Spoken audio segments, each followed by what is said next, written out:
Hey, everybody, how are you? This is Bob Cargill from Bob Cargill's Marketing Show. Yes, hey, I hope you are all doing very, very, very well. It is, as I record this Saturday, December 30, 2023, 12:34 Eastern Time. I'm coming to you on YouTube live from my home office in Sudbury, Massachusetts, just a couple days before the new year, one day before New Year's Eve.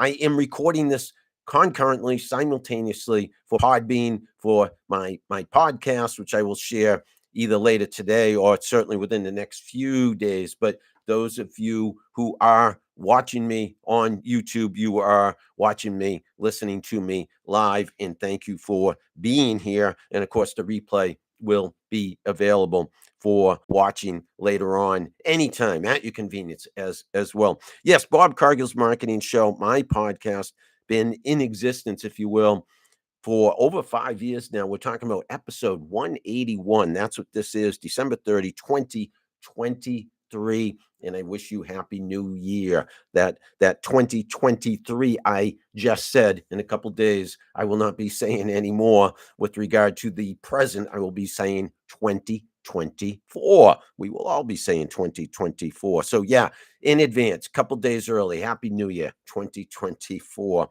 I hope each and every one of you are happy, healthy, safe, and sound. Thanks for listening. Thanks for watching. And I want to ask you, encourage you, invite you to follow me on social media, not just listen and watch my podcast and hopefully subscribe, but connect with me, please, on LinkedIn, Twitter, Facebook, Instagram, TikTok. Yes, I am on TikTok. I invite you to connect with me, not just because I am interested in having more followers. In fact, let's put it this way, more so am I interested in having more opportunities to help you. And I mean that from my heart. I am always available. Reach out to me anytime. I'm online all the time. And that means, certainly up until the time I go to sleep at night. And when I wake up in the morning, first thing I do is check out my socials. I will be glad to help you in any way whatsoever. Looking for jobs, internships, speaking. I am always interested in speaking opportunities in the classroom, on stage, if you will, at conferences, events, et cetera, et cetera. But answering questions, any way I can help you professionally, personally, please don't hesitate to ask. And again, the easiest way to reach me is connecting with me on social, and I will connect back with you on social, and we'll be friends. That's how it works. And most places I'm Bob Cargill. That is my how to find me on social in a couple places. My blog, for instance, my website, it's the Bob Cargill. On Twitter, it's the Bob Cargill. But I think pretty much everywhere else, it's Bob Cargill. Hey, that is that. Wanted to put that out there early before I forget. I want to talk a little bit about what I've been doing lately, what I will be doing going into the new year. Then I have a few commentaries I want to make on social media and marketing and advertising, and then we'll wind down. I'm anticipating 15, 20, 25, 30 minutes. I'm guessing max. So yeah, that's a broad span between 15 and 30 minutes. I would say I could be talking during this episode 181 of Bob Cargill's Marketing Show.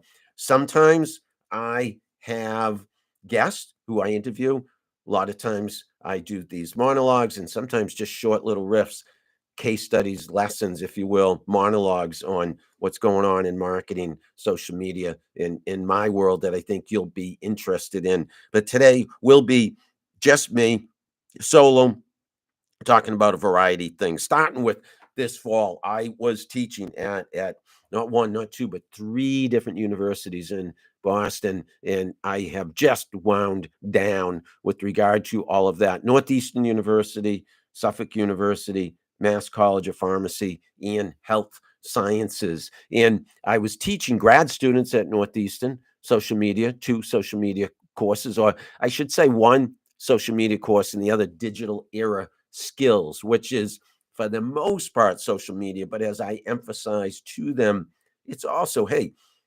email. hey, texting, any kind of technology that you can and should be using in 2023 and beyond, 2024 starting Monday.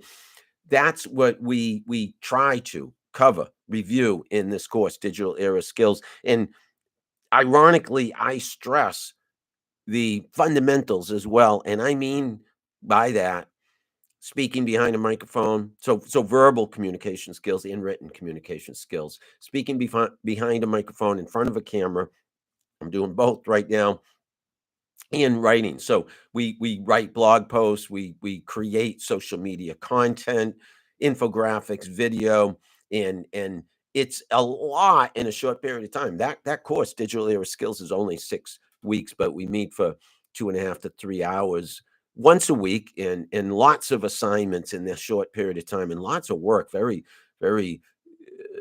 productive, very fruitful are the students' efforts with regard to what we do in the classroom and what they do in between classes. That's Digital Era Skills. The other one is social media, and we do everything from an audit. We learn how to do social media audits to a social media campaign, and we talk a lot about personal branding too.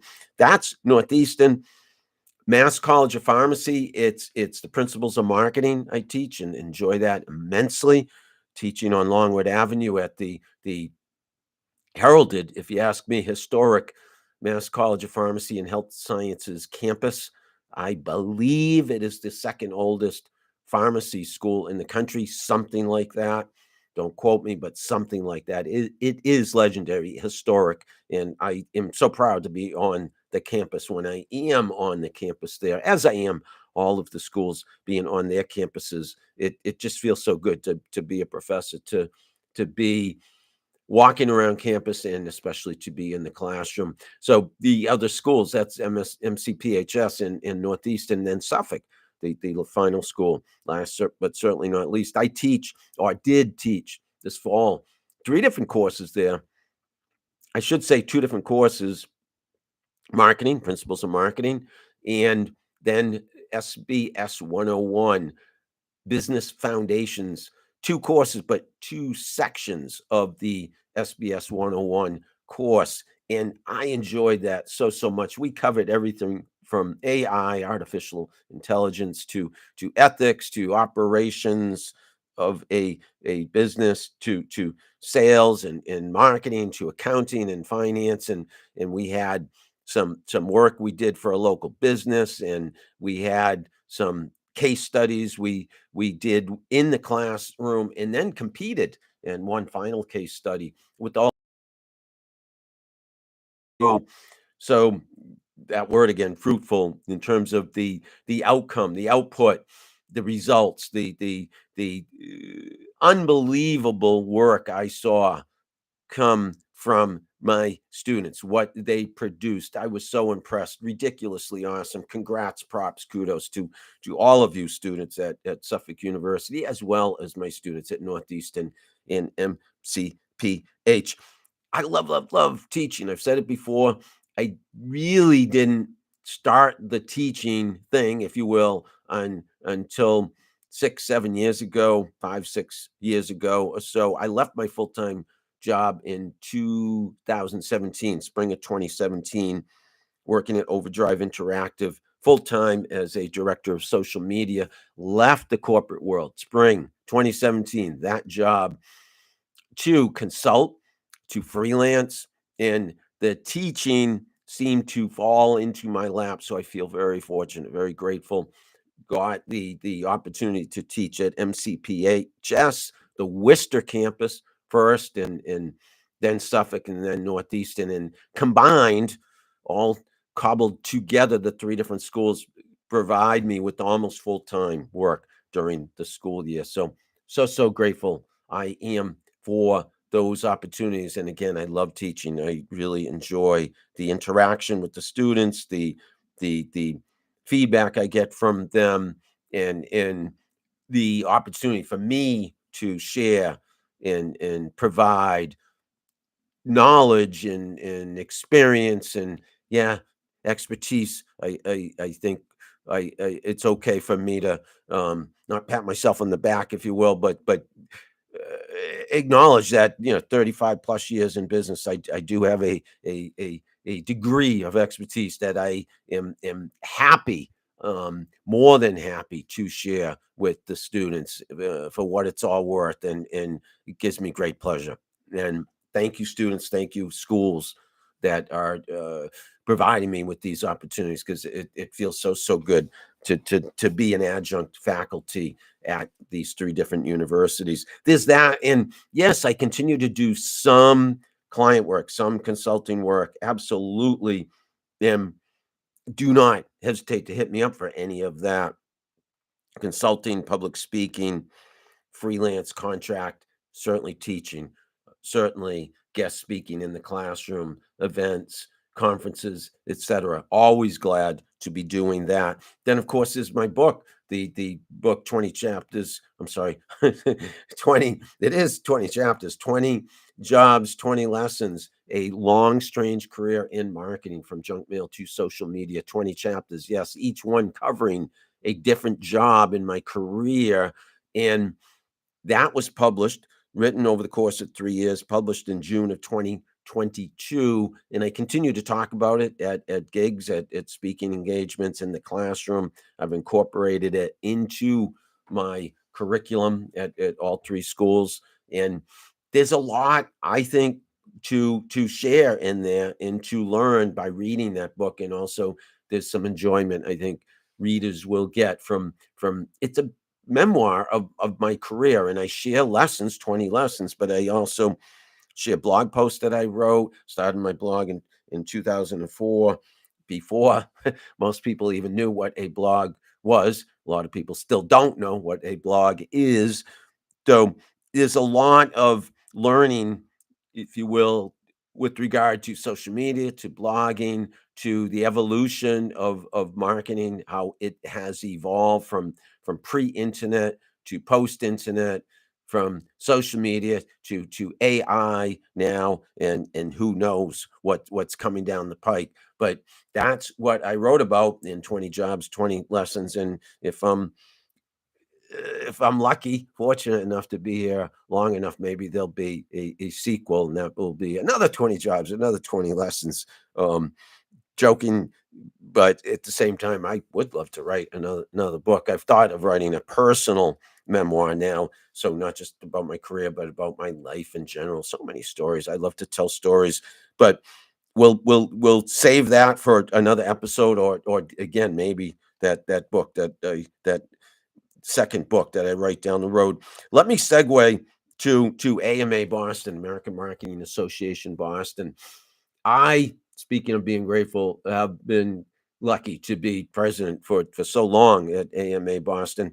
AMA Boston is the American Marketing Association's Boston chapter. We're one of the oldest and largest AMA chapters in the country, and I was president from fiscal year 2018 to fiscal year 2020. That's July 1 to July 1 to another July 1.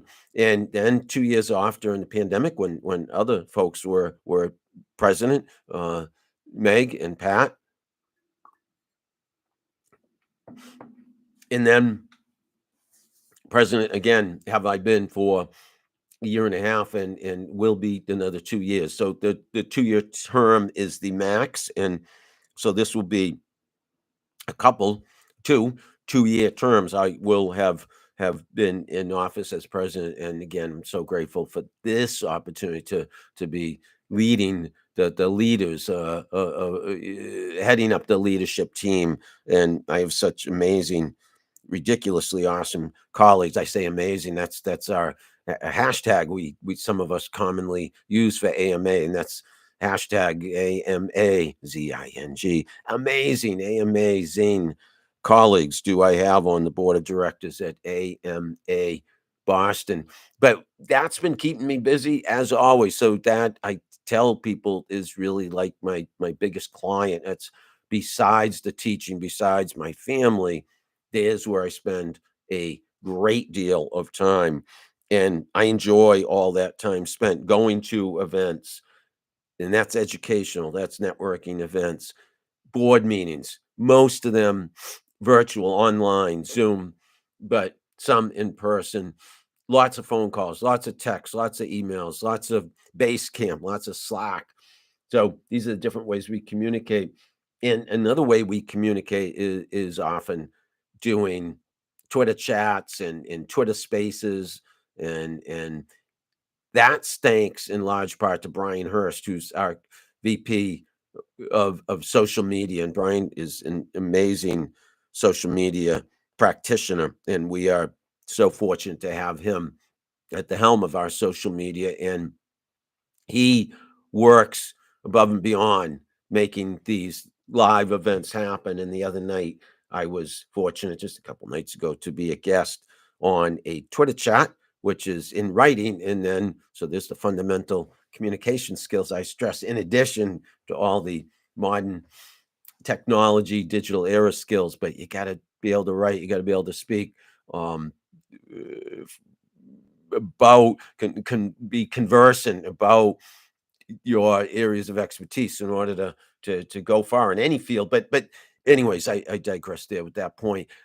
I was fortunate to be his guest, and it was the Twitter chat and the Twitter space. And I'm looking at the questions on my other monitor to my left, and I wanted to go over some of the questions Brian asked me and some of my answers because I thought it would be worthy of sharing on my podcast. And, he asked me some of the highlights of the past year, AMA Boston. And I had to say the biggest highlight, if there was one, there was lots, of course, all our events, all our board meetings, all the new people I have met being at the helm of AMA Boston, leading the board of directors. But the activities and events we've had with colleges and universities, and I mentioned Suffolk University, Boston College, Clark University, Emerson College, Plymouth State University. There are, were, have been, will be others, but so rewarding, so I think mutually beneficial is it to be involved with these colleges and universities. AMA Boston, we are located obviously here in Boston and surrounding communities, and we know, I think people all over the country, all over the world know how many schools, universities, higher education has such a a a conspicuous presence in the Boston area. And so we're lucky, AMA in Boston is to align ourselves, partner, collaborate with all these schools and universities. And I thank the students there, the administrators, the faculty, the people we have engaged with there, and I hope we can continue all of those relationships. That it's so awesome, so amazing, amazing to work with all of them.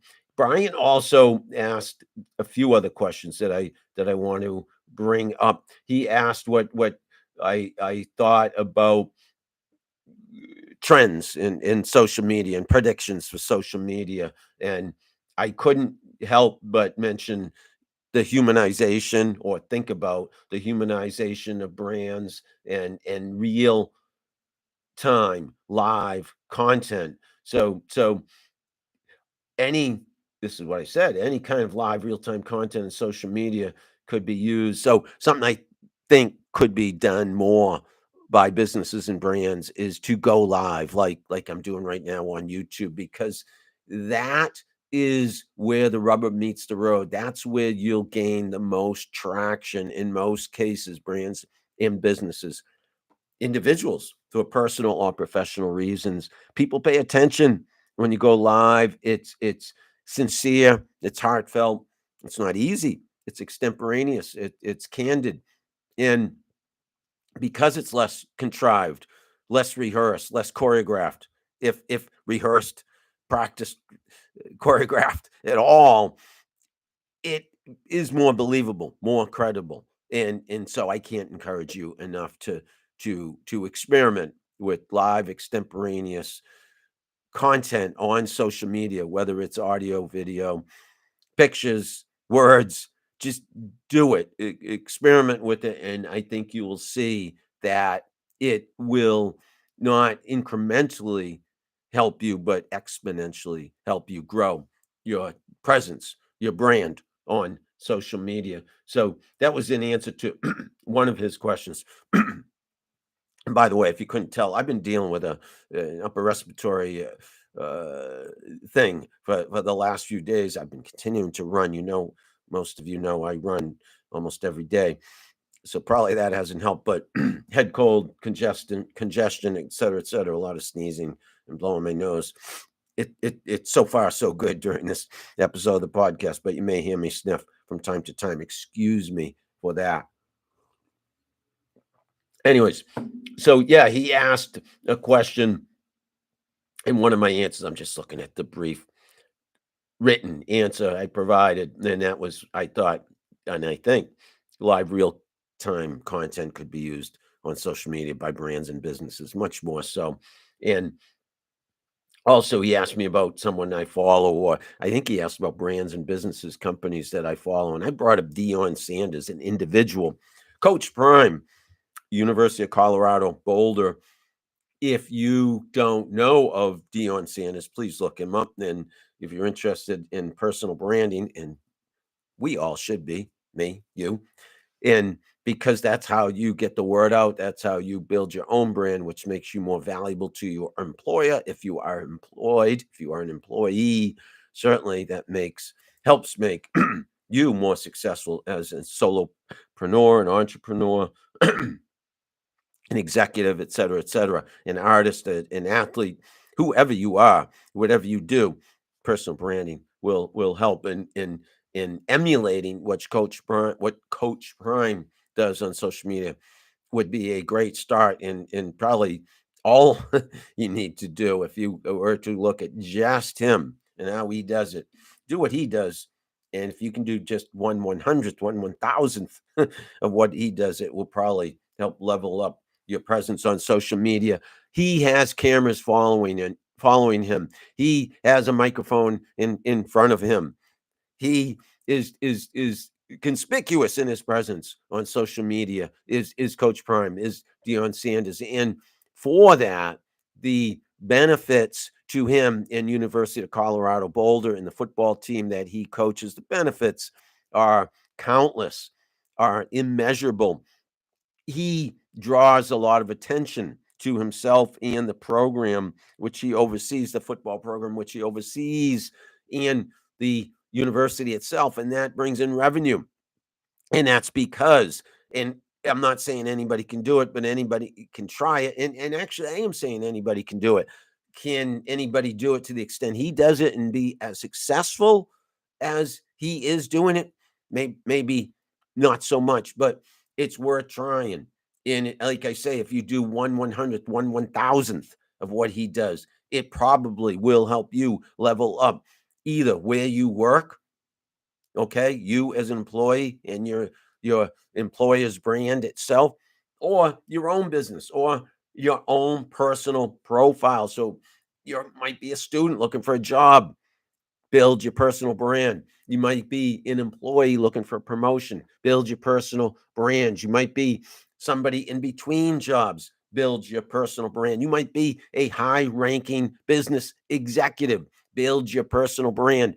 A musician, an artist, a dancer, an athlete, a government official, an elected official, a politician, whoever you are, whatever you do, if you build a personal brand, it probably will, it likely will lead to a stronger presence online, which positively will lead to more attention.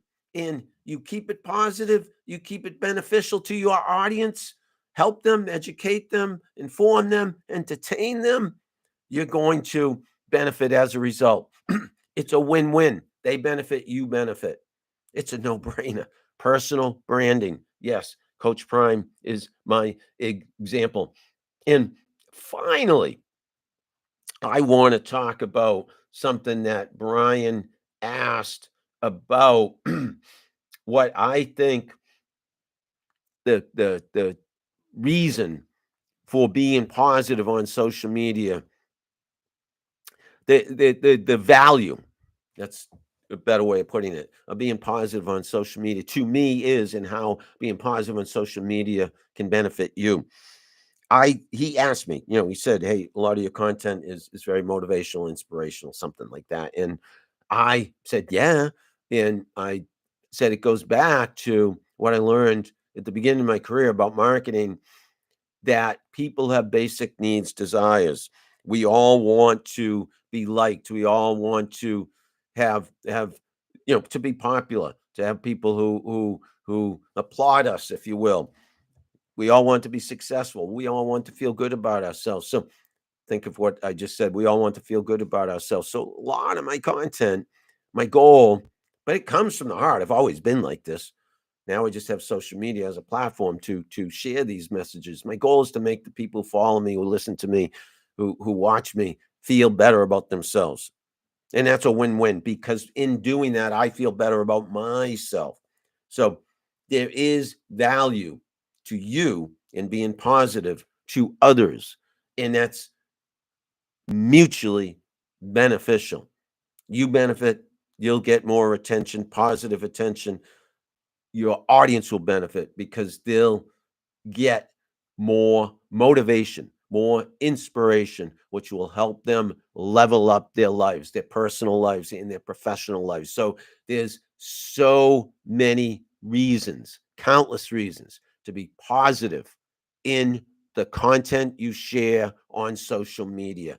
I can tell you from experience, it benefits me. I can tell you from based on what people tell me, it benefits them. And I know I'm attracted to positive content. I follow motivational speakers. I look for motivational videos. It's a good way to establish a good reputation on social media. And if we all shared positive news, positive content, motivational, inspirational, et cetera, we'd all be happier, wouldn't we? We'd all be smiling, and the world would be a better place in which to live, work, play, etc. So that's that. And that's based on some of the questions. Thank you, Brian Hurst. That Brian Hurst, my colleague on the board of directors at AMA Boston, asked me the other night.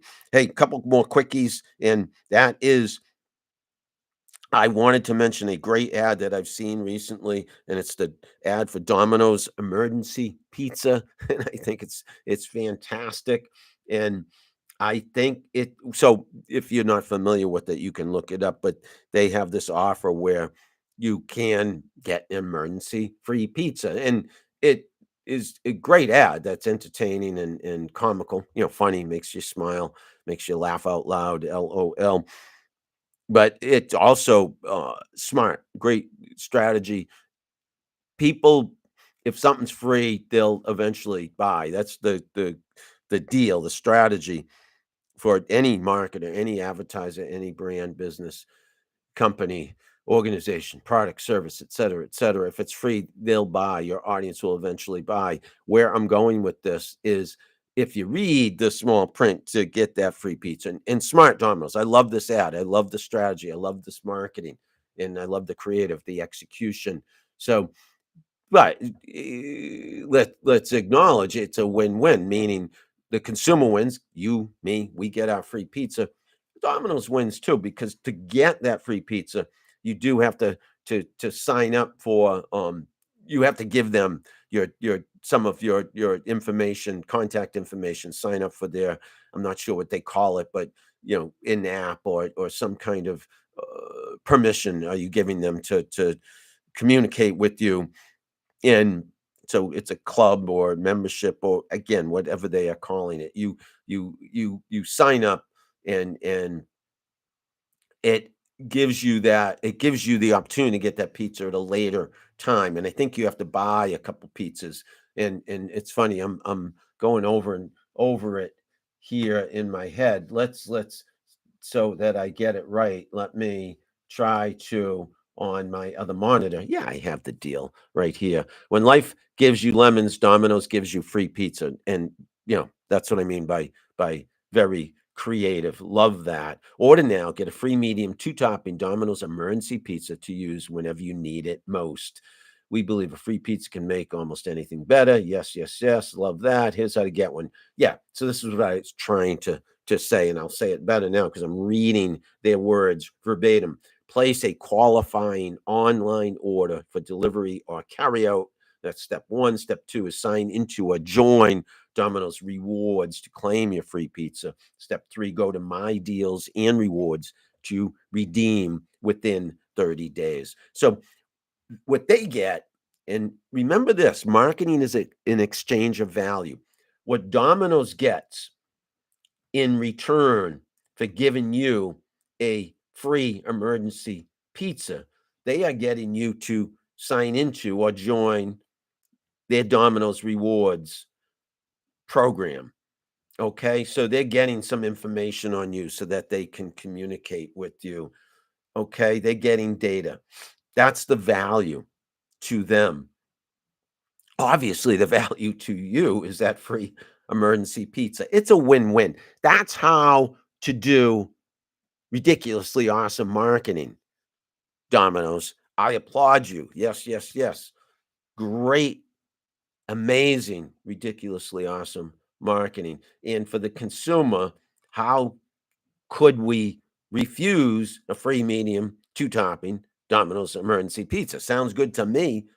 Okay. So it's a win win. That's a great offer. Emergency pizza. When life gives you lemons, Domino's gives you free pizza. Yay! Thank you, Domino's. And congratulations, Domino's, for such a ridiculously awesome marketing campaign. Yes, I applaud you. I will end with one more point about marketing. I will talk about the humanization of brands. That is a video I did the other day and shared on social media, and this is the encapsulation of that video, and that is everyone's predicting trends and tools and technologies that are going to take off with regard to marketing 2024. I say what a lot of us have been saying for a number of years, but I say this is the year it really takes off. It really becomes a realization in actuality, and that is the humanization of brands. And what I mean by that is people putting a face on the brand and realizing they have to be more transparent, more candid than ever, and show their faces and speak on camera, behind the microphone, live. Like I've said already, real time live content. That's where you gain the most traction. So it's a mutual beneficial thing. And, think of the brands that do this, that have faces on their brands. Elliot Tadelman in the New England area, Jordan's Furniture. He's always on TV and radio. So that's not using social media, but we know him as the face of Jordan's Furniture. That's personalization, humanization. Frank Purdue, remember him? Purdue Chicken. Jim Irsay, owner of the Colts. Is it the Baltimore Colts? I believe that's where they're located. But the Colts, the football team, Jim Irsay, Ryan Reynolds with Aviation Gin and I think other products. And he's an actor and he's certainly front and center. Beats by Dre. Dr. Dre, Megan Thee Stallion. I know she partnered recently with Planet Fitness, personal branding right there. Selena Gomez and Rare Beauty, Rihanna and Fenty Beauty. I think you get where I'm going here. Whether it's a big name or not, though, does not matter. It's the humanization of brands and businesses. It's putting a face on your brand and a smile on your face. Notice I don't have my braces anymore. I had them for about a year and 8 months. Recently got them off. Yay, yay, yay. Yay, yay, yay. Yes. So I will end with that. My prediction and my recommendation for 2024 with regard to marketing, social media is humanization. Put yourself out there more. Do not be afraid to experiment. Do not be afraid to take risks. Do not be afraid to do live, real time content on who knows which channel will work best for you. Try them all. Put it out there.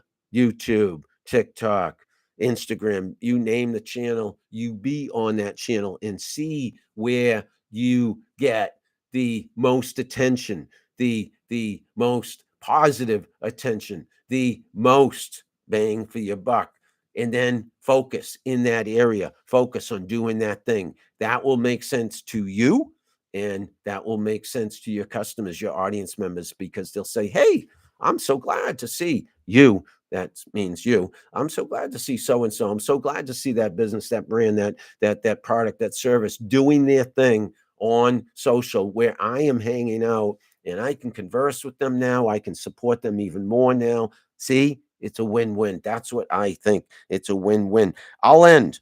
And I keep saying that, right? I will end now. And we're at 35 minutes. And I said around 30 minutes would be the cap, if you will, the stop. I didn't say hard stop. The close to the stop for this episode of my podcast. So we're going to end within 1 or 2 minutes because I'm going to end with one little motivational speech. And I gave this speech the other night at an AMA Boston networking event in person with 20, 25 folks in attendance. And I've said this to my students an awful lot, and you may have heard me say this before, but everyone deserves to feel like a rock star.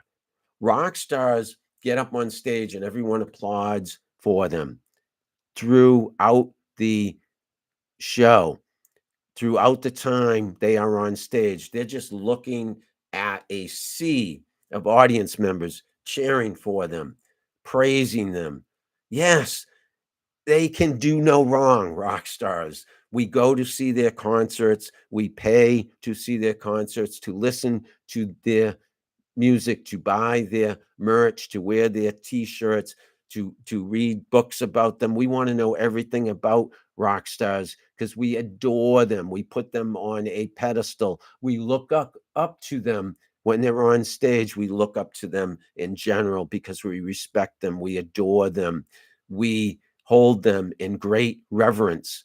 Everybody deserves to feel like a rock star. You don't have to be a rock star to feel like a rock star.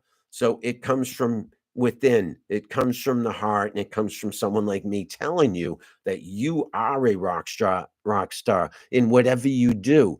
You are a rock star if you're a carpenter, you are a rock star if you are a healthcare worker, you are a rock star if you are a barista serving coffee behind the counter at Starbucks. You are a rock star if you drive a truck. If you drive for Uber, you are a rock star. If you're a teacher, you are a rock star. If you're a member of law enforcement, if you're a firefighter, if you're a soldier serving our country, thank you for your service. You are a rock star whatever you do, whoever you are. So know that, feel that, feel that day in and day out. And then everything you do, you will feel better about doing, and you will, in fact, do it better. That's how rock stars feel. They feel good about themselves day in and day out, especially when they're on stage. So think about when you are doing what you do, whatever it is that you do, and think, I am a rock star, and my audience looks up to me.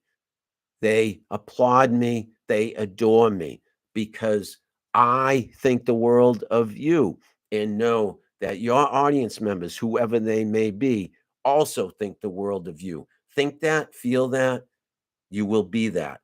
You will be the rock star that you are. That's what I say to end this episode of my podcast. That's how I want you to feel as I end this episode 181 of my podcast, Bob Cargill's Marketing Show. It's December 30, 2023. I thank you for watching live on YouTube, watching the replay here on YouTube, listening to me on Podbean, listening, watching, wherever you listen and watch. Thank you for supporting Bob Cargill's Marketing Show.